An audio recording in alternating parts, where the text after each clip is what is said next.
Madame, Monsieur, bonjour. Il date d'il y a 3 siècles avant Jésus-Christ, récemment reconnu patrimoine culturel de l'UNESCO, 3e trésor inscrit pour le Burkina. Le secret et l'importance des hauts fourneaux de Kendibo dans un instant. À coups de voitures piégées de grenades, le complexe hôtelier du sud Somalie a été transformé en champ de ruines. Responsable du carnage d'au moins 26 morts des milices Shebab, il aura fallu une douzaine d'heures d'affrontement pour que la police puisse en venir à bout. Une fois de plus, bonjour et merci de nous suivre. Avant de développer ce titre, partons pour Bobo-Dioulasso, où le premier convoi de pèlerins est parti ce matin du dimanche. Pour eux s'ouvre l'accomplissement du 5e pilier de l'islam et ils sont au moins 300 fidèles musulmans à avoir embarqué pour l'Arabie Saoudite. L'immortalisation du départ avec Moussa Tamboura et Saturnin Paris. Aéroport international de Bobo-Dioulasso, il est 6h15 du matin. Le Boeing 777-300 de la compagnie saoudienne Sky Prime décolle du tarmac en direction de la Mecque. À bord, 362 pèlerins. Tous veulent accomplir le 5e pilier de l'islam. Je suis très contente de pouvoir aller à la Mecque. Mes vœux, une fois là-bas, la paix pour le Burkina Faso, la stabilité. C'est le rêve de tout un musulman. J'ai eu la chance et l'occasion d'aller faire ce 5e pilier. Vraiment, je suis très satisfait, je suis très content. J'aimerais que tout pèlerin arrivé sur le mont Arafat, au moins prie pour ce Burkina-là. Pour ce départ du premier vol des pèlerins burkinabés, autorités politiques et administratives sont là pour témoigner soutien et surtout accompagner ces fidèles musulmans par des bénédictions. Il s'agit aussi en retour de leur demander de prier pour le pays. Nous leur avons souhaité un très bon Hajj, que Allah facilite le Hajj et qu'ils nous reviennent sains et saufs. Nous leur avons demandé au nom des plus hautes autorités de faire des prières, des bénédictions pour la nation entière. Et vous savez, nous sommes en saison hivernale, on leur a demandé de prier pour que la saison soit abondante et que aussi Dieu facilite à travers leurs prières la cohésion sociale, le vivre ensemble. Nous prions Allah qu'ils arrivent dans les bonnes conditions en Arabie Saoudite et qu'ils font leurs rites comme il doit et de revenir chez nous avec vraiment beaucoup de foi. Environ 2100 fidèles musulmans sont inscrits à Bobo-Dioulasso pour prendre part au Hajj 2019 et 6 vols sont prévus pour l'occasion. Les organisateurs rassurent que toutes les mesures sont prises pour le bon séjour des pèlerins burkinabés en Arabie Saoudite. Avant de poursuivre, sachez que ce 15 juillet, le chef de l'État présidera la cérémonie officielle d'ouverture du dialogue politique avec les partis de la majorité et de l'opposition. La rencontre est prévue pour se tenir sur un peu plus d'une semaine, du 15 au 22 juillet, et il sera question de la situation nationale, de la cohésion sociale et des élections de 2020. Les travaux seront coprésidés par le président de l'Alliance des partis de la majorité et le chef de file de l'opposition politique. Chaque délégation participante est constituée de 20 personnes, dont au moins 5 femmes. L'offre sanitaire dans la commune de Puitenga se renforce avec l'inauguration de 3 nouveaux centres de santé et de promotion sociale. Des réalisations possibles grâce aux efforts conjugués de l'opératrice économique Mamounata Velekdae de l'État burkinabé. Mais il n'était pas seul. Le Larlé Nabatigré et l'association des ressortissants de la commune se sont joints à l'effort en offrant 2 ambulances. Les inaugurations avec Jean Zongo et Maxime Zongo.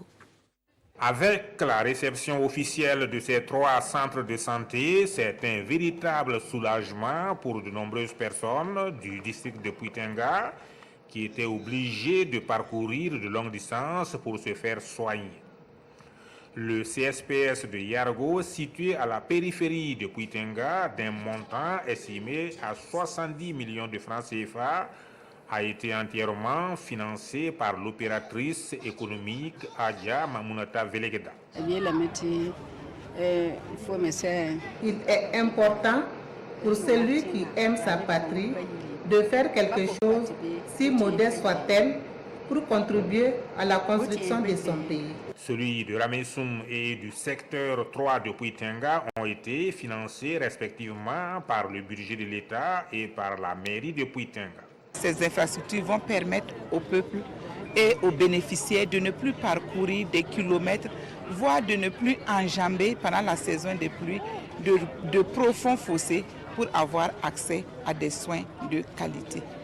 Le président Roch-Marc Christian Kaboré, dès sa prise de fonction, a dit qu'il voulait un développement égalitaire pour tous les Burkinabés, donc un accès à tous les services sociaux, à tous les Burkinabés, là où ils se trouvent. Cerise sur le gâteau, 2 ambulances toutes neuves ont également été remises à l'occasion au district de Puitenga. L'une par les ressortissants de la localité vivant aux USA et l'autre par le Larlenava Tigré. La santé, c'est l'affaire de tout le monde. Nous devons soutenir l'État dans sa quête vraiment quotidienne pour la santé de tout le monde. Et c'est vraiment ma modeste contribution. Les 45 ambulances promues, je pense que dans les délais promis, je pourrai les réaliser grâce à la solidarité de mes amis.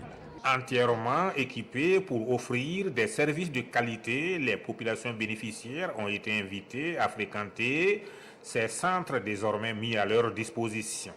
Un appel a été lancé aux personnes de bonne volonté à suivre ce bel exemple de solidarité.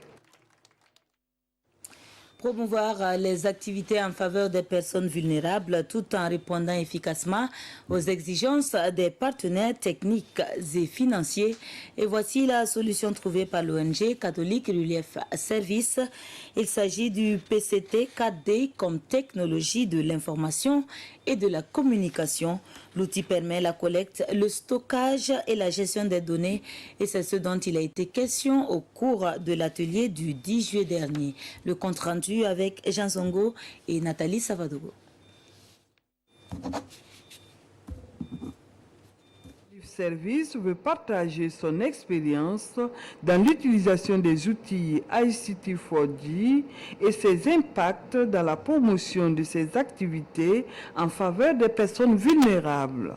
À travers ces nouvelles technologies de l'information et de la communication pour le développement, CRS a pu se rapprocher des bénéficiaires, à savoir mettre à leur disposition des outils qui permettent par exemple d'avoir des informations à temps réel. C'est-à-dire, je prends un exemple, par exemple les cas d'urgence où nous n'avons plus besoin par exemple de mettre des semaines et des semaines, des mois pour collecter des informations. Ce cadre va leur permettre de faire une analyse critique de la pratique et de l'utilisation des outils ICT 4D comme moyen principal de collecte, de stockage et de gestion des données. Déjà, nous avons déployé 307 km de fibres entre le Burkina et le Ghana avec un bretelle vers du Bagré. Donc, déjà, l'administration dispose de 5 gigas de capacité interne qui améliore l'infrastructure. Comme solution alternative pour pallier ce problème de connexion, l'équipe de CIRES se déplace avec des clés de connexion mobile pour pouvoir collecter les informations. Un mot de culture avec la participation du Burkina à la 43e session du comité du patrimoine mondial de l'UNESCO du 30 juin au 10 juillet dernier. La clôture de la session a aussi marqué la fin d'un mandat de 4 ans pour le Burkina au sein du comité. Le bilan est jugé satisfaisant et ce d'autant plus que les sites de métallurgie ancienne de fer viennent d'être inscrits au patrimoine mondial. Les détails avec nos envoyés spéciaux à Bakou en Azerbaïdjan, Issa Kafando et Janine Kambiri.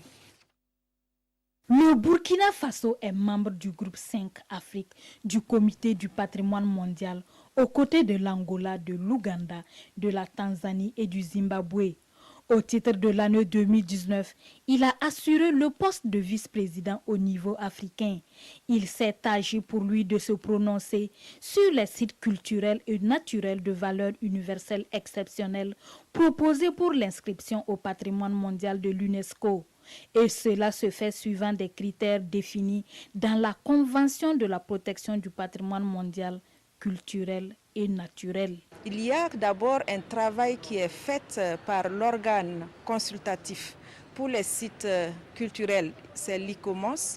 Pour les sites naturels, c'est l'UICN. Donc ce travail en amont qui est fait par ces organes guide un peu la décision du comité. Donc c'est en clair, l'organe consultatif examine déjà les critères par rapport au dossier qui est proposé et fait une recommandation. Donc nous, membres du comité, nous réexaminons ce rapport qui est préparé, nous revoyons les critères, l'analyse des critères et nous faisons nous-mêmes une analyse critique de cette proposition que l'organe consultatif nous soumet. Au niveau de sa participation au groupe Afrique, le Burkina a apporté sa contribution aux échanges et aux délibérations et en tire un bilan qu'il juge satisfaisant. Le Burkina a également travaillé au sein du groupe ad hoc qui est mis en place par le comité et qui se tient toute l'année à Paris. Donc les experts du Burkina Faso ont également participé au niveau régional et sous-régional à des ateliers de renforcement des capacités au cours desquels ils ont apporté leur contribution tant dans le domaine culturel que naturel aux travaux et aux dossiers sur le patrimoine mondial. Le couronnement du mandat du Burkina au sein du comité demeure sans conteste. L'inscription des sites de métallurgie ancienne de fer au patrimoine mondial de l'UNESCO au cours de la 43e session à Bakou en Azerbaïdjan. Nous avons le site du parc W Arli Pandjari qui a été inscrit en 2017 à Cracovie lors de la 41e session. Et voilà des résultats concrets de mandat et de 4 ans du Burkina Faso au sein de ce comité. Le Burkina, qui achève ainsi son mandat sur de bonnes notes, passera la main à d'autres pays qui seront désignés au cours de l'Assemblée des États partis à la convention qui se tiendra en novembre prochain à Paris. Et avec l'inscription des hauts fourneaux, c'est un 3e trésor burkinabé qui accède au rang de patrimoine mondial. Ce sont des constructions qui datent d'il y a 3 siècles avant Jésus-Christ. Une de nos équipes est allée dans le village de Kendibo, commune de Togo dans la province du Zondomar, pour mieux comprendre le secret et l'importance de ces sites. Le zoom avec Kiswentida, Irénée Kaboré et Moussaki. Au milieu de ce champ situé entre 2 collines, les 2 hauts fourneaux de Kindibo, à une quarantaine de kilomètres de Goursi. Le 3e, le voilà caché derrière ces arbres à 100 mètres de là. Selon les spécialistes, leur construction remonterait au 3e siècle avant Jésus-Christ. Cette zone était une zone industrielle de fabrication de fer. Et ça témoigne aussi que le fer, à une période donnée là, on travaillait là-dessus. Et en Afrique en tout cas, au Burkina particulièrement, c'était une zone où on pouvait extraire le fer sans problème. Ces fourneaux seraient l'œuvre d'ancêtres forgerons appelés les Bantous, premiers habitants de cette localité. Leur longévité reste un mystère pour le citoyen lambda, mais tout serait lié aux matériaux de construction utilisés. La terre utilisée est très malaxée avec la fumure organique. Le travail peut prendre plusieurs jours. Le produit fini est nettement différent de la simple terre que nous utilisons pour bâtir nos maisons. C'est pour cela que les hauts fourneaux sont solides. La finalité de ces fourneaux était l'extraction du fer. Le minerai, quant à lui, il était extrait de ces trous. Le vieil Issa Ouedraogo conserve un morceau de ce trésor. Visiblement petit, mais son poids estimé entre 5 à 6 kg atteste de la présence du fer.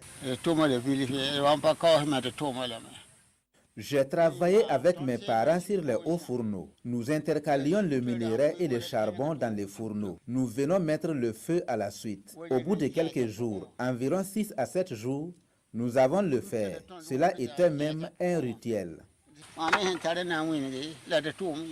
Ces fourneaux avaient une hauteur moyenne de 2,30 mètres avec parfois une profondeur de 3 à 4 mètres. Pour entrer ou sortir, il fallait donc utiliser ces escaliers. Mais ces hauts fourneaux sont en pleine dégradation du fait de l'action de l'homme, des animaux et même du changement climatique. Celui-là, le plus ancien, est en ruine.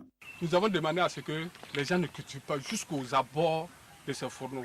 Parce que rien qu'en sarclant, ça peut avoir des secousses et ça peut avoir des répercussions. Pour les animaux, je pense que c'est la même chose. Nous avons tenu des rencontres avec eux quand ils sortent avec les troupeaux, qu'ils fassent de telle sorte que ces animaux-là ne viennent pas s'adosser, frotter le fourneau parce que ça peut avoir un impact.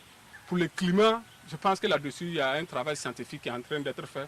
La volonté est déjà affichée. Faire de ce site de métallurgie du fer un lieu touristique. 60 hectares sont déjà délimités par le gouvernement burkinabé pour la réalisation de toutes les commodités. Du côté des habitants du village, on se réjouit de l'inscription de ces sites au patrimoine mondial de l'UNESCO. Le centenaire de la création de la Haute-Volta, il en est question au cours des conférences qui se tiennent de façon tournante dans les 13 régions du Burkina. La boucle du Mouhoun a été la dernière en date sollicitée pour faciliter aux populations une meilleure appropriation de l'histoire du Burkina et de celle de la région ainsi que de ses potentialités. Nous en apprenons également davantage avec Yves Rwamba et Karim Ouedraogo. Cette conférence régionale s'inscrit dans le cadre de la commémoration des 100 ans de la création de la Haute-Volta, actuelle Burkina Faso. Elle a réuni autorités et populations de la région, surtout la jeunesse, ici à Dédougou. Pour faire revisiter l'histoire de notre pays et faire découvrir l'histoire parce que ce n'est pas très connu par les générations actuelles. Et c'est vrai aussi que notre histoire a été écrite par des acteurs qui ne sont pas forcément des Burkinabés. Donc pour nous, ça permet de faire approprier effectivement les Burkinabés leur histoire authentique.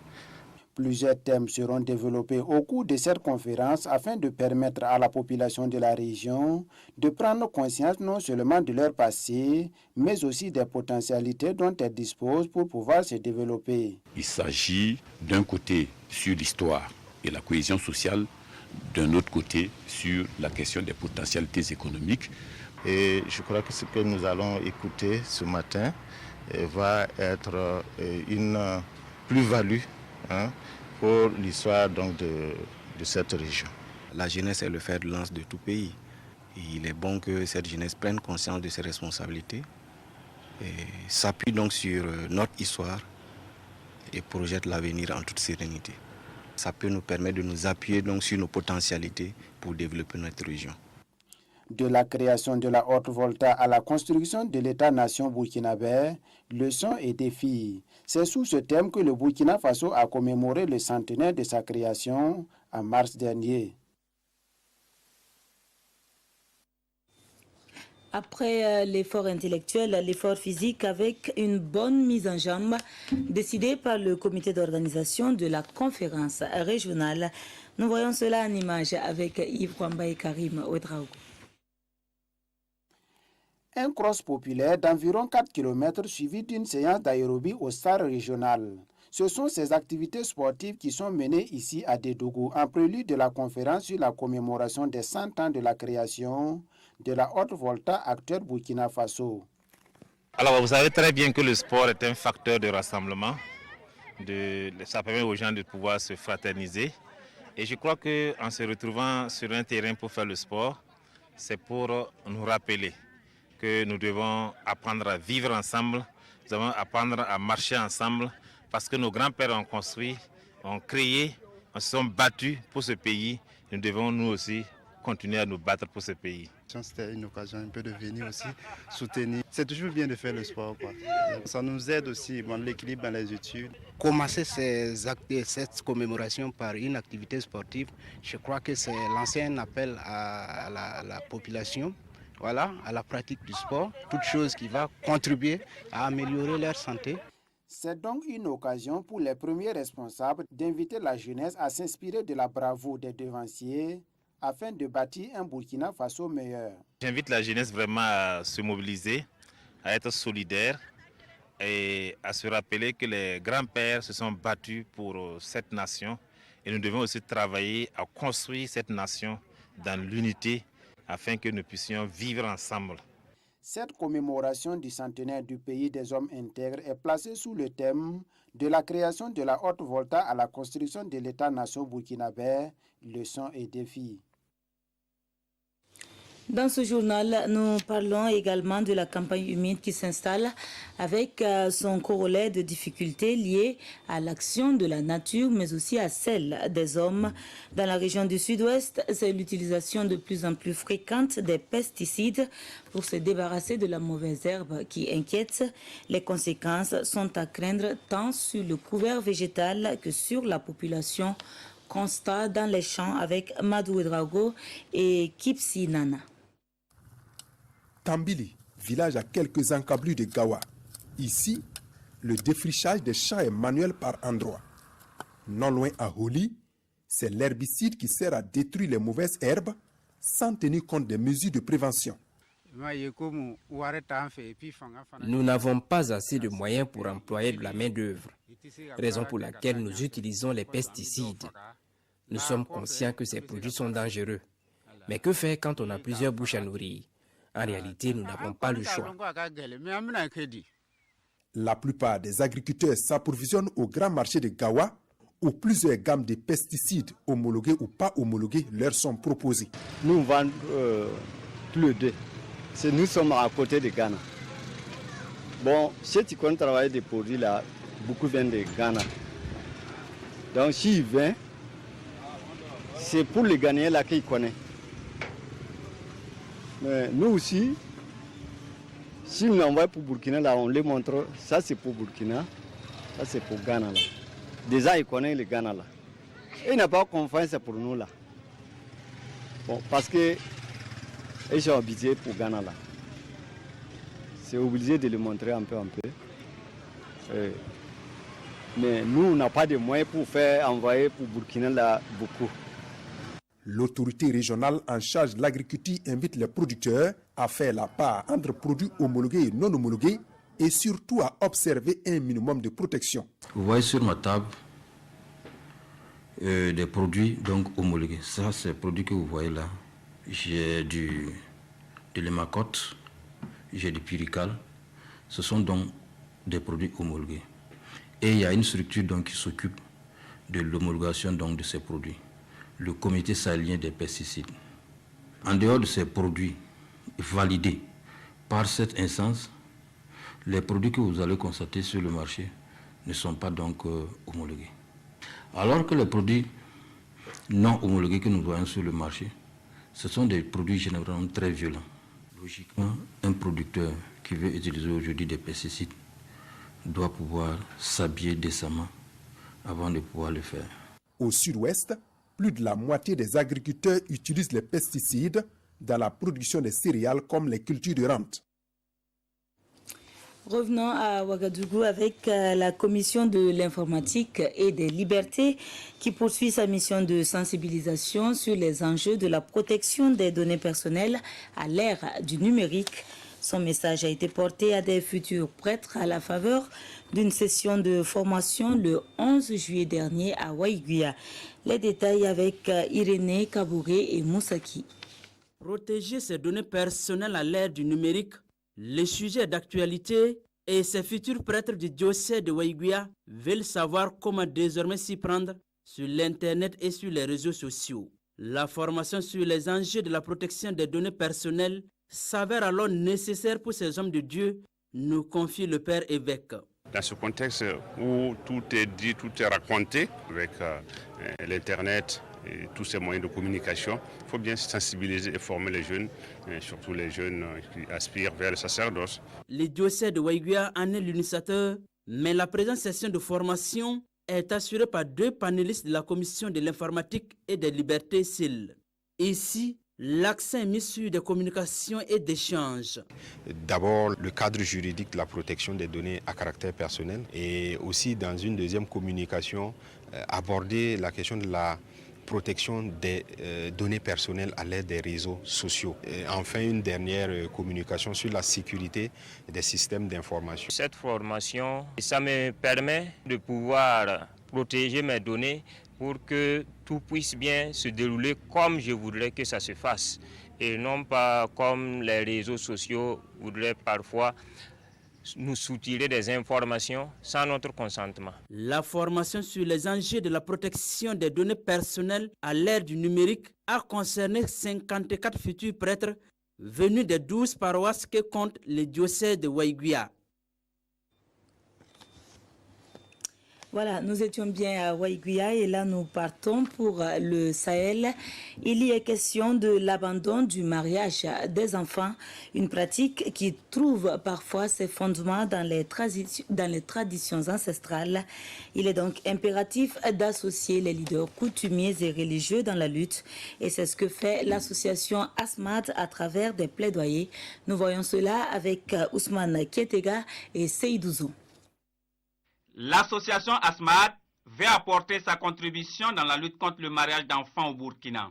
Elle a choisi la région du Sahel où le taux de prévalence est le plus élevé. Et pour ASMAD, les leaders coutumiers et religieux ont un rôle déterminant à jouer dans la promotion de l'abandon du mariage d'enfants, tout cet atelier de plaidoyer. Ces leaders religieux et coutumiers, en tout cas, ont une place de choix et un rôle important à jouer. D'abord, la pratique, c'est une pratique traditionnelle. Voilà. Donc si les leaders coutumiers qui s'occupent de la tradition s'impliquent, donc c'est déjà un grand pas. Et quand on regarde le mariage, qu'il soit coutumier, qu'il soit religieux, qu'il soit civil, on a toujours l'implication, il y a une version religieuse, il y a une version coutumière. On commence par là-bas. Si eux, par exemple, dans les mariages qu'ils vont célébrer, et chacun prend le soin de s'assurer que les concernés ont au moins 18 ans. Message bien reçu par ces responsables coutumiers et religieux qui promettent jouer leur partition. Nous avons rencontré plusieurs fois des cas comme ça. Des filles qui sont à l'école, qui ont été victimes de mariage. Nous avons intervenu. Donc ça ne fait que nous encourager encore à œuvrer dans ce sens. Et nous allons mettre tout en œuvre pour que cette information puisse passer au niveau de la localité, au niveau des coutumiers, au niveau des religieux. Cette activité s'inscrit dans le cadre de la mise en œuvre du sous-projet Soukabe Réolé en Fulfulde, ou lutte contre le mariage des enfants. Il est financé par la Banque mondiale et s'exécute dans 5 régions, dont le Sahel. Actualité hors de chez nous, la Somalie enregistre au moins 26 morts dans une attaque terroriste perpétrée par des hommes armés. Le Médina, complexe hôtelier le plus affectionné par les étrangers, a été attaqué par des grenades et des voitures piégées. Ce complexe hôtelier du sud de la Somalie a été transformé en champ de bataille puis en champ de ruines. L'attaque perpétrée vendredi par des terroristes islamistes s'est au final soldée par la mort d'au moins 26 personnes. Le Médina, un hôtel fréquenté par beaucoup d'étrangers dans le centre de Kismayo, a été attaqué à coups de voitures piégées et de grenades. Des hommes armés y ont affronté les forces de sécurité et la police pendant une douzaine d'heures avant qu'enfin ils soient éliminés. Présents dans l'hôtel, beaucoup d'hommes d'affaires et d'hommes politiques qui étaient en ville pour la préparation de l'élection du président de la région en août prochain. Parmi les victimes, une journaliste à la double nationalité canadienne et somalienne, Odan Nalaye, qui militait pour la paix et l'unité dans son pays. Sa mort a beaucoup choqué la diaspora somalienne. Responsables de ce carnage, les milices Shebab qui ont déclaré la guerre au gouvernement somalien et ont commis plusieurs attaques similaires dans Mogadiscio, la capitale, ces dernières années. Celle du 14 octobre 2017 a fait, selon le dernier bilan officiel, 587 morts et des centaines de blessés. C'est, à ce jour, l'attentat le plus meurtrier de l'histoire de toute l'Afrique. Et c'est tout pour aujourd'hui. Merci de nous avoir suivis. Excellente semaine à tous.